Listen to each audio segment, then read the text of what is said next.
Hello students. आज के इस सेशन में हम बात करने वाले हैं लिफ्टिंग मशीन्स, जो कि अप्लाइड मैकेनिक्स का एक बहुत ही इम्पोर्टेंट टॉपिक है। उसके कुछ टॉपिक्स हमने पहले भी कवर किए हैं, कुछ लिफ्टिंग मशीन्स की बात की है। उसका लिंक इस वीडियो के साथ दिया हुआ है। इस सेशन का हमारा ऑब्जेक्टिव रहेगा कि हम कुछ और जो लिफ्टिंग मशीन्स हैं उनके बारे में स्टडी करें। इनके नाम कुछ इस तरह से हैं। First is worm and worm wheel, second is single winch crab, third is double winch crab. Actually winch crab एक ही लिफ्टिंग मशीन है, उसकी दो अलग अलग अरेंजमेंट हो जाएंगे, तो एक सिंगल होगा एक डबल होगा। उनके बारे में हम डिटेल में बात करेंगे। Let's start with worm and worm wheel. Worm and worm wheel is a combination of two components. First is worm, second is worm wheel. Worm is a threaded screw, while worm wheel is a geared part, a tooth wheel. So worm is a screwed part, threaded part, while worm wheel is a tooth wheel. Let's see its diagram. इस diagram में देख के आपको पता लग रहा है कि इस डायग्राम में ये हमारे पास एक स्क्रूड कंपोनेंट है, एक शाफ्ट है जिसके ऊपर स्क्रूड कंपोनेंट है, और दूसरा है हमारे पास टूथ व्हील, जो बड़ा एक व्हील है, वॉर्म व्हील जिसको हम कह रहे हैं। और इसके बीच में कहीं कहीं एक कीवे काट के एक कैविटी बनी हुई है जहाँ पे लोड ड्रम जिसको हम कह रहे हैं। ये वो स्कीमेटिक डायग्राम है, डिटेल डायग्राम है। ये वो शाफ्ट है, इस शाफ्ट की हम बात करें। ये शाफ्ट है सपोर्टेड दोनों तरफ से बेयरिंग से। इसके ऊपर वॉर्म वॉर्म का मतलब स्क्रूड कंपोनेंट्स है, ये थ्रेडेड पोर्शन है। ये वो लोड ड्रम है जिसके ऊपर, लोड ड्रम का मतलब जिससे लोड उठाया जाएगा, लोड टू बी लिफ्टेड। और इसको उठाने के लिए, इस पूरे अरेंजमेंट को लिफ्ट करने के लिए, लोड टू बी लिफ्टेड को लिफ्ट करने के लिए एक एफर्ट व्हील से एफर्ट लगाया जाएगा। आप देखिए, effort wheel is much bigger than worm as well as tooth worm wheel. So इस पे P हमारा एफर्ट होगा, D इसका डायमीटर है, और W लोड को लिफ्ट किया जाएगा। तो नेचुरल सी बात है कि इसमें हम कम एफर्ट लगा के ज़्यादा लोड उठा पाएंगे। तो इसकी एप्लीकेशन की भी हम बात बताएंगे कि इसकी एप्लीकेशन क्या हो सकती है। एक बार हम इसकी वेलोसिटी रेशो के बारे में जान लेते हैं। तो सबसे पहले let's start with consideration that worm is a single threaded component. Worm means this screwed component जो कि सिंगल थ्रेडेड होगा, which means worm wheel rotates by a single tooth. मतलब वॉर्म एक बार का रोटेशन पूरा करेगा। ये जो वॉर्म, ये वाला जो कंपोनेंट है, यहाँ से एक बार का पूरा रोटेशन 360 डिग्री अगर ये पूरा रोटेट हो जाता है, तो उससे, इसके रोटेशन से जो टूथ वॉर्म व्हील है वो कितना आगे एडवांस होगा। वो सिर्फ, जैसे मैं इस टूथ की बात करूँ, तो अगर ये पूरा 360 डिग्री वॉर्म आगे बढ़ गया है तो अगला टूथ आ जाएगा यहाँ पे, ना कि बहुत ही दूर जाएगा। इसका मतलब है कि एक तरह का स्पीड रिड्यूसर है। इसकी एप्लीकेशन से आपको और ज़्यादा समझ में आएगा कि ये स्पीड रिड्यूसर क्यों है। कंसिडर करते हैं कि टी हमारे पास नंबर ऑफ टीथ है ऑन वॉर्म व्हील। ये जो बड़ा व्हील है, ये जो व्हील हमारा, इसको हम कंसिडर करते हैं कि वॉर्म व्हील के ऊपर हमारे नंबर ऑफ टीथ टी हैं। और डिस्टेंस मूव्ड बाय एफर्ट, ये जो डिस्टेंस मूव्ड बाय एफर्ट है, एफर्ट व्हील से, क्योंकि इसका डायमीटर कैपिटल डी है, तो जो इसकी रोटेशन से डिस्टेंस मूव होगी एक कंप्लीट रोटेशन से, वो कितनी होगी, पाई टी। और डिस्टेंस मूव्ड बाई लोड कितनी होगी, डिस्टेंस मूव्ड बाई लोड, ये लोड है, ये इधर से लोड है, इसको लिफ्ट किया जा रहा है, तो इसकी distance moved is given as pi D. Pi D means pi into small D, D is the diameter of load drum, pi D by T, number of teeth on worm wheel. So velocity ratio comes out as, velocity ratio is a ratio of distance moved by effort to the distance moved by load. So it comes out pi d, capital D, by pi small d by t. So it comes out dt by d. Now consider if worm is multi-threaded. Let's begin with double-threaded. If worm is double-threaded, which means worm wheel rotates by a twice teeth in one complete rotation. कि अब पहले के मुकाबले में एक rotation में worm है वो जो वर्म व्हील है, पहले एक टूथ आगे बढ़ रहा था। एक टूथ का मतलब है कि ये टूथ की बात करें, अब ये 360 डिग्री रोटेट होगा, तो ये हम कह रहे थे कि अब ये यहाँ पे है, तो अगली बार ये यहाँ ये वाला टूथ यहाँ आ जाएगा, लेकिन अब डबल थ्रेडेड में ये वाला होगा जो थर्ड है, तो एक का गैप हो गया है। वेलोसिटी रेशियो अब जो इसकी आएगी वो होगी D T by two D. इसका मतलब कि वेलोसिटी रेशियो पहले से आधी हो गई है। तो अगर ये मल्टी थ्रेड होगा तो वो और उतने ही टाइम से रिड्यूस हो जाएगी। मान लीजिए 3 हो तो डी टी बाई 3 डी। तो इसको एक जनरलाइज फॉर्म में हमने लिखा है कि अगर एक जनरलाइज फॉर्म की बात करें कि वॉर्म अगर एन थ्रेडेड हो, एन नंबर ऑफ थ्रेडेड हो, जैसे यहाँ सिंगल थ्रेड था फिर डबल थ्रेड आया, अब एन थ्रेडेड है, तो वेलोसिटी रेशियो कितनी आ जाएगी D T by N D.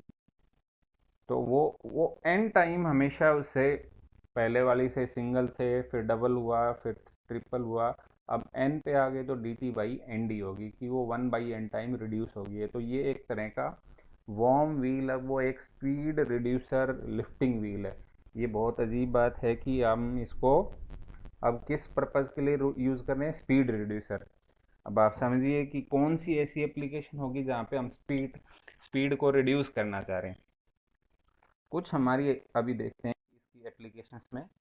एक हमारी इसकी एप्लीकेशन है जिसमें ये बता रहे हैं कि एक फर्स्ट एप्लीकेशन है कि जिसमें बताया जा रहा है कि ये एक हाइड्रोलिक सॉरी डोर क्लोजर के लिए यूज़ हो रहा है।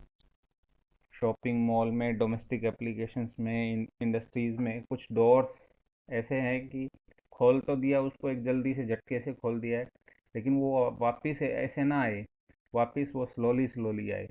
तो ये आप देख पाएंगे कि यहाँ पे जो अरेंजमेंट है वॉर्म एंड वॉर्म व्हील का है।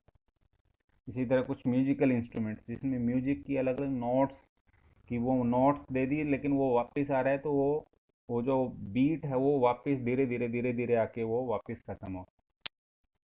एक और एप्लीकेशन है जिसकी बात यहाँ पे दिया हुआ है कि एक कन्वेयर है जहाँ से यहाँ से मटेरियल को हमने छोड़ा, तो इनके अंदर से ये स्क्रूड कंपोनेंट्स के अंदर से घूम घूम के वो सेग्रीगेट होके और वो लास्ट तक पहुँच जाए।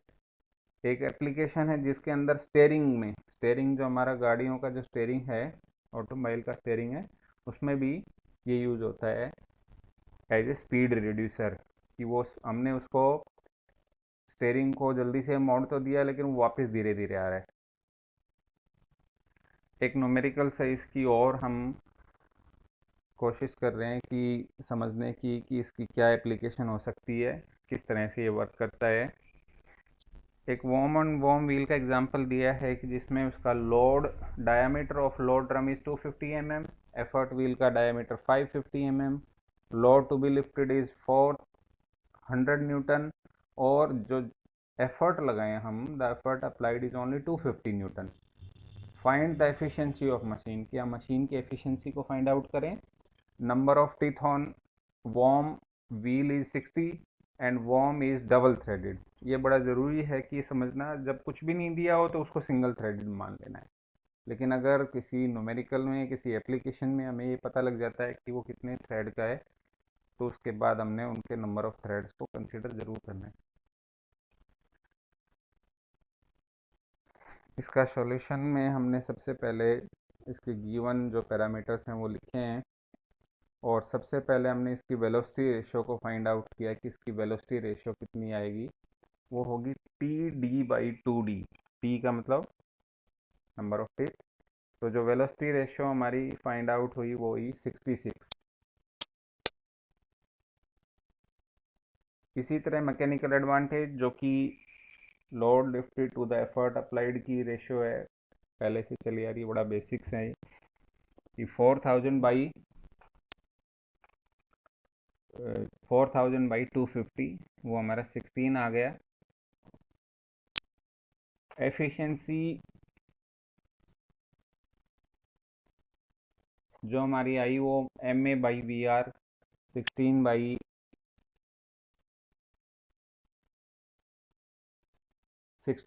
जो 0.24 हो गई, और 24% इसकी एफिशिएंसी आई। तो इसकी ज़्यादा कोई एफिशिएंसी आप देखेंगे वॉम एंड वॉम मिल की नहीं आएगी, लेकिन इसकी खास एप्लीकेशन है कि ये it works like a speed reducer, speed को रिड्यूस करेगा, जो हमने डोर वाले एप्लीकेशन में समझा है कि डोर क्लोजिंग में डोर क्लोजर के रूप में यूज हो रहा है। अब हम अगली टाइप के लिफ्टिंग मशीन में आ गए हैं, जो कि विंच क्रैब है। हमने बताया था स्टार्टिंग में टाइटल से ही कि जो सिंगल परचेज क्रैब विंच है या विंच क्रैब है, वो दो टाइप के हो सकते हैं, सिंगल हो सकते हैं या डबल हो सकते हैं। तो पहले हम विंच क्रैब की बात करते हैं कि विंच क्रैब किसको कहा जाएगा। विंच क्रैब एक एप्लीकेशन है, अगर आप रिमाइंड करें, इसमें भी हमने लिंक दिया है कि व्हील एंड एक्सेल की, कि व्हील एंड एक्सेल की ही एक एप्लीकेशन है, लेकिन हमने उस समय भी बताया था कि कुछ केसेस में व्हील है वो गियर्ड या टुथ होंगे, स्पोक्स होंगे उसमें, तो उसी की एक एप्लीकेशन है। इसकी हम बात कर रहे हैं कि इस टाइप की का एक अरेंजमेंट है। आप देखिए इस अरेंजमेंट को। अभी हम इसको देख पा रहे हैं कि ये एक टिथ कंपोनेंट है, जिसमें एक्सेल भी, ये जो एक्सेल है, ये एक्सेल भी, और ये जो व्हील है, ये दोनों ही गियर्ड कंपोनेंट है। ये सभी गियर्ड कंपोनेंट है।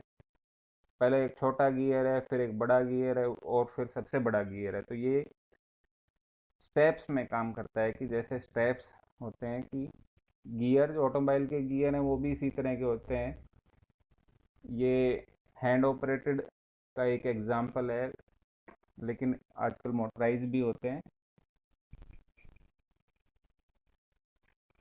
इनका यूज़ कहाँ पे है, कि ये यूज़ होते हैं कि स्मॉल लोड को, बहुत स्मॉल लोड को उठाने के लिए, जो मैंने पहले भी बताया पिछले वीडियो में, कि इरिगेशन में जो बोरवेल है उससे कुएं की मोटर है, पंप है, उसको निकालने के लिए लिफ्टिंग मशीन्स का यूज़ किया जाता है। तो इसकी भी एक खास है, यही एप्लीकेशन है कि कोई डीप एक्सकेवेशन है, बहुत ज़्यादा खुदाई हो गई है, बहुत डीप कोई कुआ है, बोरवेल है, पौंड है, वहाँ से हम लोड को उठा रहे हैं। लेकिन ये आप देख पा रहे हैं कि इस अरेंजमेंट को देख के कि ये सिर्फ स्मॉल लोड्स के लिए एप्लीकेबल है।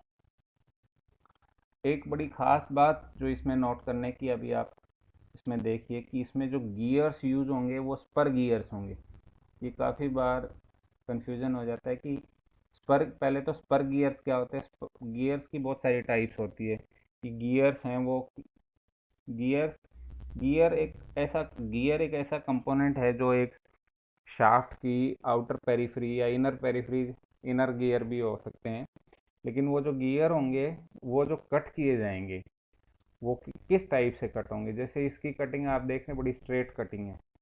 इनको हेलिक्स में एंगल पे काट दे तो हेलिकल गियर बन गए। तो गियर्स बहुत सारी टाइप के हो सकते हैं। तो इसमें जो यूज़ होंगे वो गियर्स होंगे। और मैं हमेशा एक एक बात आप नोट करिए कि गियर होगा, जो भी, जहाँ भी कहीं भी एप्लीकेशन होगी गियर की, गियर हमेशा एक पेयर में काम करेगा। किसी के 4 गियर मैकेनिज्म है तो वो 4 पेयर्स हैं। तो यहाँ पे कितने पेयर्स होंगे। हम धीरे धीरे सिंगल और परचेज क्रैब विंच के बारे में बात करेंगे तो आपको पता लगेगा। सबसे पहले हम स्टार्ट करते हैं सिंगल परचेज विंच क्रैब से। सिंगल परचेज विंच क्रैब में क्या होगा, सिंगल सेट, इसका नाम इसीलिए सिंगल परचेज विंच क्रैब है, इसमें एक सिंगल सेट यूज़ होता है स्पर गियर्स का। अब स्पर गियर्स, गियर्स का मतलब है यहाँ पे कि यहाँ पे जो सेट का मतलब दो, कि मेटिंग होगी वो हमेशा 2 गियर्स की होगी। ये इस टाइप का अरेंजमेंट है कि ये एक छोटा गियर है, ये दूसरा गियर है। तो यहाँ जो असेंबली हो रही है वो इन दोनों की हो रही है, small spur gear and large spur gear. ये हैंडल से हम एफर्ट लगाएंगे और ये जो रोप है इससे हमारा लोड लिफ्ट होगा। ये इसका स्कीमेटिक डायग्राम आप देख सकते हैं कि ये वही हैंडल है, हैंडल पी जिस पे पी एफर्ट लगाया, आर उसका लेंथ लगा लीजिए या उसका रेडियस होगा वो होगा, और N one number of teeth होंगे पीनियन पे, पीनियन इसको छोटे वाले को कह रहे हैं हम। एक एक्सेल पे है जो सेम एक्सेल उसी एक्सेल पे जिस पे एफर्ट लगाया जा रहा है, और दूसरा है लोड ड्रम जिसके ऊपर एक बड़ा गियर है जिसको व्हील कह सकते हैं, वो लोड डब्ल्यू को लिफ्ट कर रहा है। तो N one number of teeth on pinion, N two number of teeth on spur wheel. और एक चीज़ आप देखिए इसमें नेचुरली है वो जो दिख रहा है कि नंबर ऑफ टीथ होंगे जो पीनियन पे, ये जो पीनियन है जहाँ हमारा पॉइंटर है, इस पीनियन पे जो नंबर ऑफ टीथ होंगे वो number of teeth on spur wheel से ज़्यादा नहीं हो सकते। तो नंबर ऑफ टीथ जो होंगे वो ये जो लोड वाली साइड है इस पे ज़्यादा होंगे, कि ताकि उसको लोड को लिफ्ट किया जा सके। इसको घुमाया जा रहा है तो इसके नंबर ऑफ टीथ कम है, N one is always less than N two. एक बार की जो रोटेशन है, रिवॉल्यूशन है, कि एक बार इसको पूरा घुमा दिया हमने हैंडल को 360 डिग्री इसको घुमा दिया है, तो पीनियन, ये जो पीनियन है ये यहाँ से पूरा जिस भी डायरेक्शन में घूम रहा था क्लॉकवाइज या एंटी क्लॉकवाइज घूम के, और एक पूरा इसने एक रोटेशन ले लिया है 360 डिग्री। तो हैंडल घूमेगा, क्योंकि हैंडल और पीनियन तो एक ही एक्सेल पे है, तो जितना हैंडल घूम रहा है उतना ही पीनियन घूम रहा है। तो दोनों ने 360 डिग्री एक पूरा चक्कर पूरा कर लिया रोटेशन। लेकिन जो स्पर व्हील है, स्पर व्हील क्योंकि बड़ा व्हील है, वो एक रोटेशन में, एक रिवोल्यूशन ऑफ हैंडल में या एक रोटेशन ऑफ पिनियन में ये एक बार नहीं घूमेगा, क्योंकि अगर ये दोनों बराबर होते तो ये घूम सकता था, लेकिन ये बड़ा है तो वो जिस रेशियो में बड़ा है उतनी ही रेशियो में वो कम रोटेट होगा। तो स्पर व्हील जो रोटेट हुआ, मूव हुआ, वो N one by N two times of one rotation. मान लीजिए अगर वन रोटेशन होती तो उसका N one by N two. तो नंबर ऑफ टीथ, किसी एग्जाम्पल की हम बात करते हैं कि एन वन मान लीजिए 10 है और एन टू हमारे 100 है, तो वन कंप्लीट रोटेशन में पीनियन है वो वन रोटेशन कवर किया, लेकिन जो स्पर व्हील है वो कितना होगा, ये हमने 10 मान लिया, ये 100 मान लिया, तो ये 10/100 1/10 होगा। तो वो एक रोटेशन कर गया, ये 1/10 ही गया। तो जो डिस्टेंस मूव्ड बाई एफर्ट है, अब एफर्ट तो इधर लग रहा था, तो एफर्ट का जो डिस्टेंस मूव हुआ वो कितना हुआ 2πr। और जो डिस्टेंस मूव्ड बाई लोड है, जो लोड है, जो लोड का जो ड्रम है उसका हमने रेडियस स्मॉल आर लिया है, वो होगा 2πr n1/n2।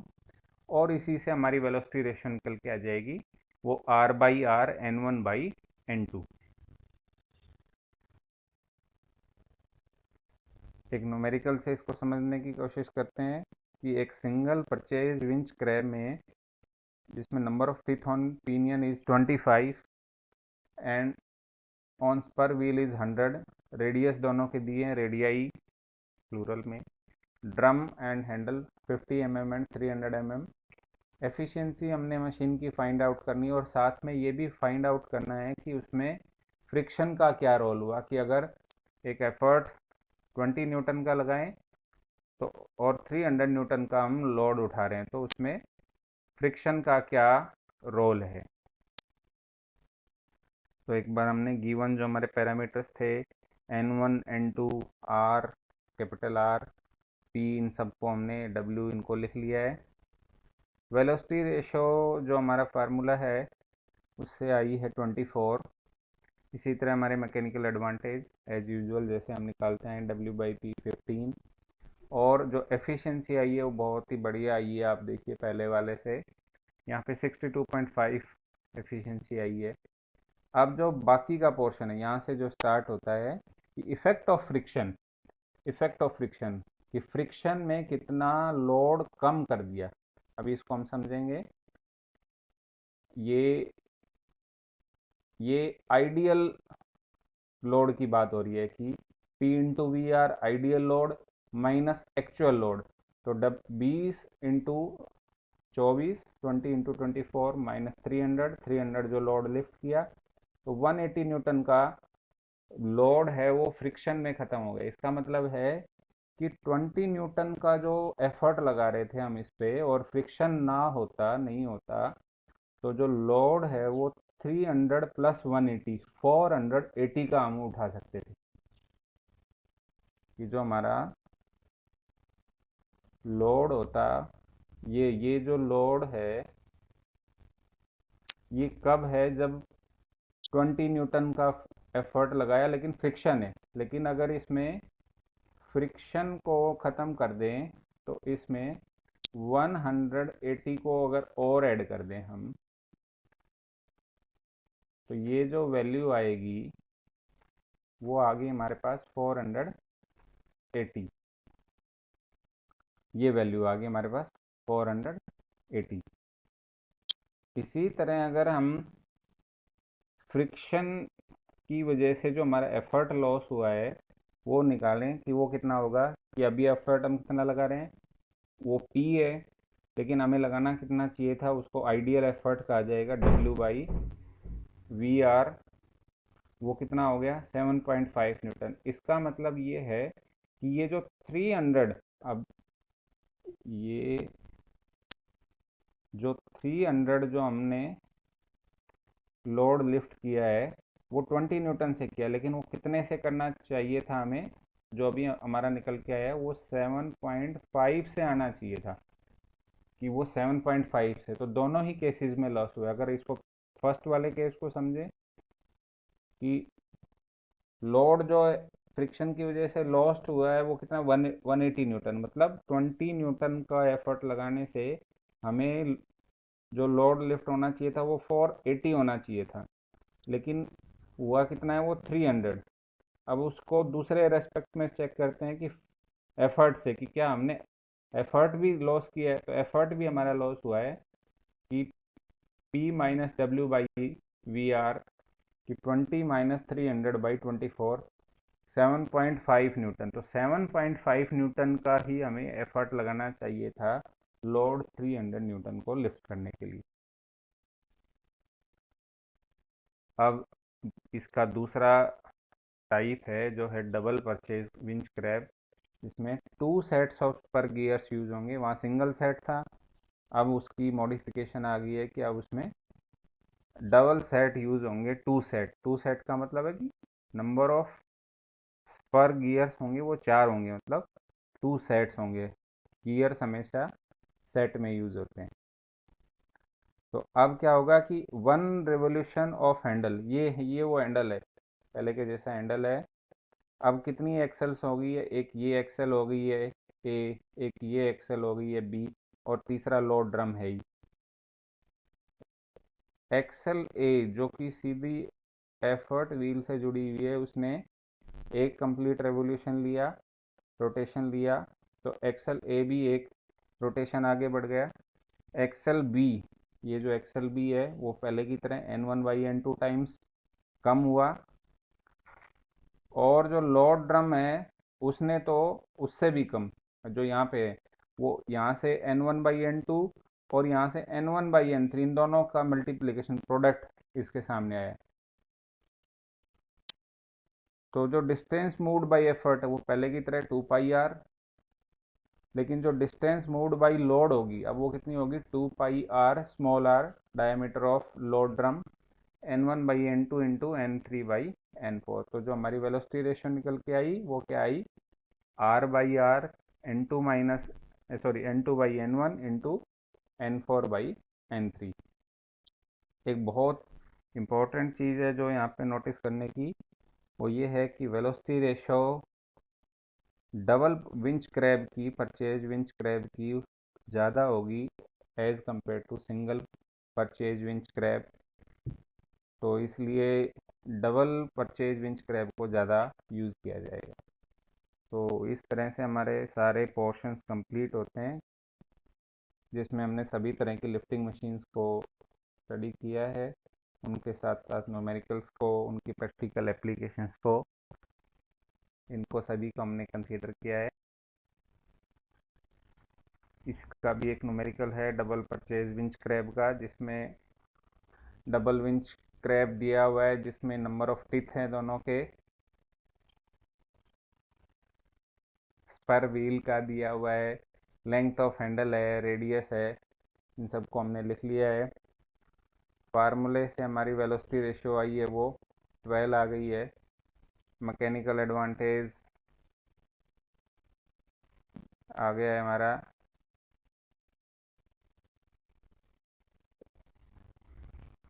मैकेनिकल एडवांटेज आ गया है 720/P। एफिशिएंसी की टर्म में हमने एक बार इसको रिप्रेजेंट कर लिया है। तो हमारा जो एफर्ट जो इसमें जो हमने फाइंड आउट करना था वो हमारा एफर्ट निकल के आया वो 100 न्यूटन का है। तो ये इसका आंसर होगा। सभी का बहुत बहुत धन्यवाद देखने के लिए, थैंक यू। इसको स्टडी कीजिए। ये हमारा लिफ्टिंग मशीन है। सब्सक्राइब करिए हमारा चैनल। Thank you.